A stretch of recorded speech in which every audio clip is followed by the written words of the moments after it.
We are called to stand by those who suffer and to stand against all who would inflict suffering upon others. It began with religious groups, the principle of sanctuary, providing safe haven for refugees from Central America. Now, entire cities and even one state have embraced it in defiance of the federal government. Good evening, I'm Ted Koppel, and this is Nightline. The federal government calls them illegal aliens and wants them out, but those behind the sanctuary movement say providing refuge is one of the principles upon which America is based.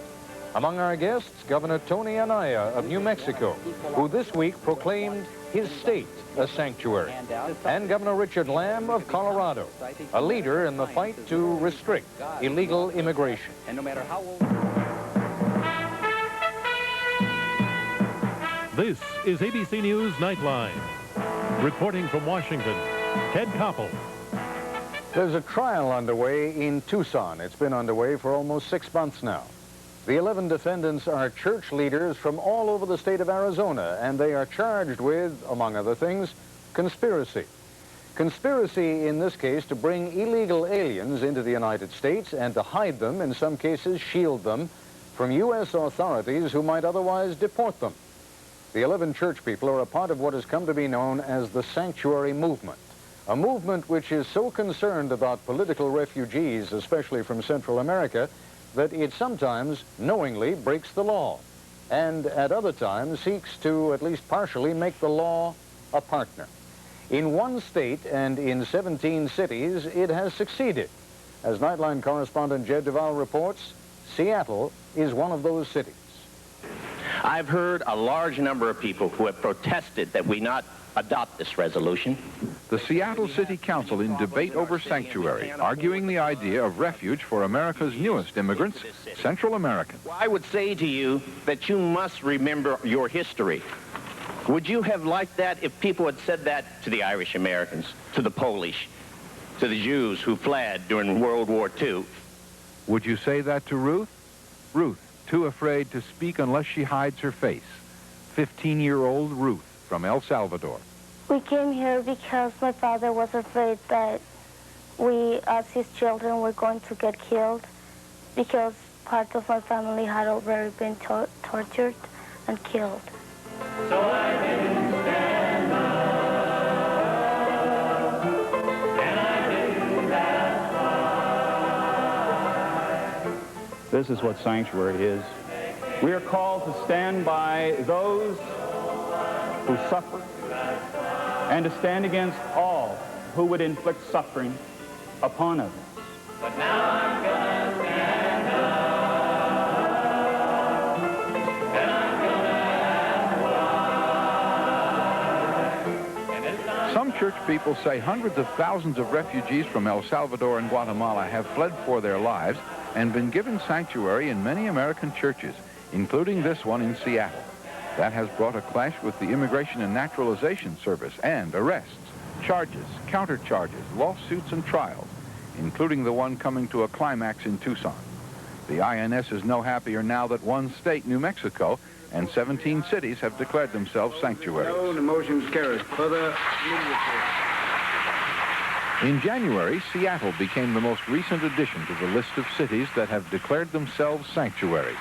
The mayor of Seattle, Charles Royer, supported the city council action. Some people in our town feel that maybe city government ought to just take care of the potholes and you know, get the police on the street. And others, I think, are very pleased that the city government provides them with an opportunity to reach out beyond the confines of our city, believing that we're more than just citizens of Seattle, but citizens of a nation with something to say about the nation's policy, and citizens of a larger world community. Ronald Brooks is the district director of the Immigration and Naturalization Service in Seattle. As far as how INS is meeting it, it's business as usual. It has no effect on our operation whatsoever. Most of the cities that have made the declaration as a haven for refugees have also instructed their own employees, such as police, not to assist in the pursuit of illegal aliens. I think we've given the direction to the police not to go out and try to search out refugees. We have given direction to our city employees not to consider when providing city services the refugee status of individuals. For the most part, that instruction is hollow. Police departments do not spend much time on aliens. That's the business of INS. The INS has not been responsive on this issue. That's what our resolution says. They're not responsive. They're the ones that are sending people back. Ron Sims is a member of the governing council of King County, the most populous in Washington state, which is also considering a sanctuary resolution. We're simply saying there's a home here in King County that our King County authorities will not work with the federal government to send you back if you're not breaking our laws. Ruth wouldn't want to be sent back, not now. But she does want to go back someday. My dream is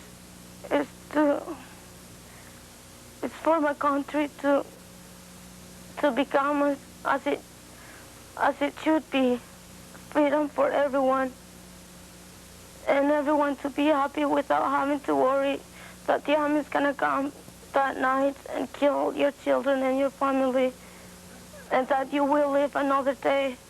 The federal government encourages those from other countries, such as these young Salvadorans and Guatemalans, to seek legal status in America. INS policies deal strictly on a case-by-case basis. We aren't here to set foreign policy. That's what the sanctuary movement's trying to do, set foreign policy. We aren't trying to set foreign policy. We are simply enforcing the laws that Congress has enacted. Those citizens helping the aliens find the legal process frustrating, saying that in federal immigration court in Seattle, 26 cases of request for asylum since October have produced 25 rejections from the court. There's a gross inequity in the way our immigration laws and policy are both made and handled. And I think what we spoke to more than anything else was a sense of unfairness, a sense of inequity. What difference does it make that 17 cities and now New Mexico are openly and officially defying the federal government? On a practical basis, none. The Immigration Service and the cities continue to operate, of course. It is not the practical, but the principle. The taking of a stand, if only a gesture. City officials defining America as they see it. We would not have the country that we have if we began to close the door and if we began to say that we would not assist or provide sanctuary or help individuals. This is a compassionate resolution. This is a resolution that speaks to the soul of America. Jed Duval for Nightline. Later, we'll talk with Governor Richard Lamb of Colorado, who says the U.S. already has been too generous in granting political asylum. But first, when we come back, Governor Tony Anaya of New Mexico, the first sanctuary state in the Union, and Senator Alan Simpson of Wyoming, co-author of a Senate-passed bill to make immigration laws more restrictive. Los Angeles heads the list of 17 sanctuary cities in 9 states across the U.S. Cities which have ignored federal law and have adopted resolutions which give safe haven to refugees from Central America. Live from the state capitol in Santa Fe is New Mexico Governor Tony Anaya, who just last week proclaimed New Mexico as a sanctuary state. And joining us in our Washington Bureau, Senator Alan Simpson of Wyoming. He is chairman of the Senate Subcommittee on Immigration and Refugee Policy and co-author of a new bill to tighten controls on immigration and on aliens living in the United States. Governor Anaya, what's the point, practically speaking? Because practically speaking, what you have done in your state, declaring the whole state of New Mexico a sanctuary state, really doesn't make a hill of beans worth of difference, does it? Ted, it's a moral religious statement, not a political one. What we are attempting to state by our proclamation here in New Mexico, which I issued incidentally on Good Friday, is quite simply that nobody is above the law, that everybody should abide by the law. In this case, specifically the INS. They should be abiding by the 1980 Refugee Act and classifying these individuals as refugees and not as economic illegal immigrants. And we would hope that by sending our message out that other states will join and follow suit. How is the INS to know when it picks up someone who is, at least generally speaking, an illegal immigrant, whether they are here as a for political reasons or economic reasons? They cannot possibly know at the time that they're apprehending these people. How is the INS supposed to make that judgment? Well, in my judgment, Ted, the INS is not attempting to make that judgment. No, but I mean, are they even supposed to, is what I'm asking. under the law, they are supposed to try to determine if somebody is here as a seeking political asylum, whether they are in fear of their lives or have reason to be in fear of their lives if they were to be returned to their country. It's interesting to note that when you talk about El Salvador and Guatemala, for example, that only about 2% of all of those who are seeking political asylum are granted political asylum. Yet when you look at refugees from the rest of the world, almost 11 or 12% of those are classified by the INS as political refugees. So just the statistics themselves demonstrate, in my judgment, that the INS is trying to enforce the immigration policies with respect to Central America to further enhance the administration's foreign policy, and that's politicizing the enforcement of the Refugee Act, and that's not what it was intended to stand for. Senator Simpson, what are these INS officials in fact supposed to be doing when they apprehend someone? Well, the thing that really, it's been fascinating for me to listen to this, because several have already interchanged the words immigrant and refugee. They are two totally different groups of people. The Immigration Reform Act has to do with immigration. The great heritage of America has to do with legal immigration, not illegal immigration. And what's really fascinating to me is to hear it be said that somehow this is not a political thing. It's totally political. If you don't like what this president is doing in Central America, then do this. For heaven's sakes, the grotesque and bizarre part of it is that you take the noble human and religious act of sanctuary and dilute it. The second largest flow of illegal undocumented people to this country, well before the turmoil in El Salvador of recent vintage, has been from El Salvador. No one has argued that.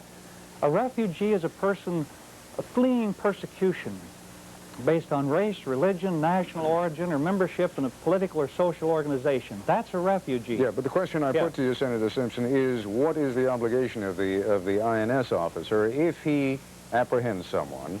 I mean, he can't know at that moment, is this person simply an illegal immigrant, or is it someone who is seeking some kind of political sanctuary in this country? All they have to do is in any language or any form or even an audible grunt is to say, I'm seeking asylum in the United States. And then those cases are processed on a case-by-case basis. That's what the INS does. The INS has a tremendous time enforcing the law, because the law of the United States says it's legal to hire an illegal, but it's illegal for the illegal to work. That's illegal immigration. Refugee in America is an asylee. He's here. That's the only difference between a refugee and an asylee. All he has to do is say, I want asylum, but you and his case is processed. But you heard what Governor Anaya had to say, and that is that the INS officers are apparently not doing that. They're deporting these people almost immediately without... Is that what they're supposed to be doing? That's what you do if they don't ask for asylum. And I want to say to the governor that the rejection rate on asylees in the United States with El Salvadorians is the same as that with Nicaragua. So I can't think there's a prejudice there.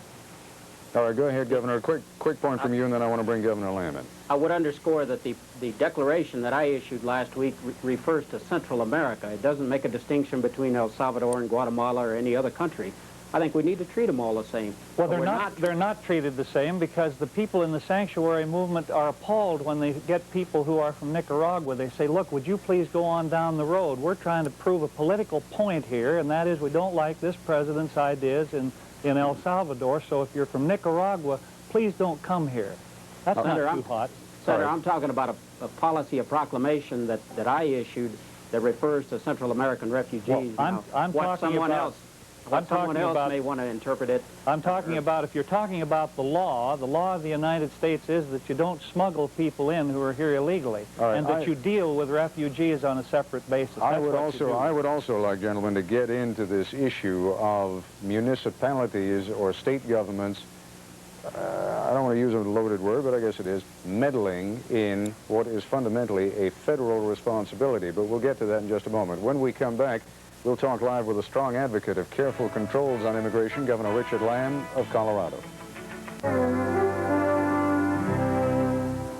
Joining us now live in our Denver Bureau is Colorado Governor Richard Lamb. Governor Lamb is co-author of a book entitled The Immigration Time Bomb, which reflects his concern about the effects of immigration on American society. But limit yourself for a moment, if you would, Governor Lamb, just to the issue of the sanctuary movement. What is the state's function in this? Well, I think that the immigration policy, as has been pointed out, is a federal issue, and it seems to me that the states have to live with the results of a federal immigration policy. I don't say that we're irrelevant to it, but I think that I just disagree with the sanctuary movement. So I guess I basically am not the one to ask, but it seems to me that it is basically a federal issue. This country, has the most generous asylum laws of any country in the world. We take in twice as many refugees as all of the rest of the world combined, and it seems to me, anyway, that we have to have an orderly process of enforcing our borders, and that if a state declares itself a sanctuary movement, that clearly is meddling in a national policy issue. Governor Anaya, that's the part of it that confuses me a little bit here. I can understand if the voters of New Mexico are generous enough to say, we don't care where you're from, and we're not going to ask too many questions. If you come to us and you seek assistance, we will give you public assistance, courtesy of our tax money. But when the voters of New Mexico, or when the governor of New Mexico says, y'all come on in, and I don't care what the federal policy toward immigration is, we're starting a policy of our own, then indeed you are meddling in federal policy, are you not? That's not the business of a state.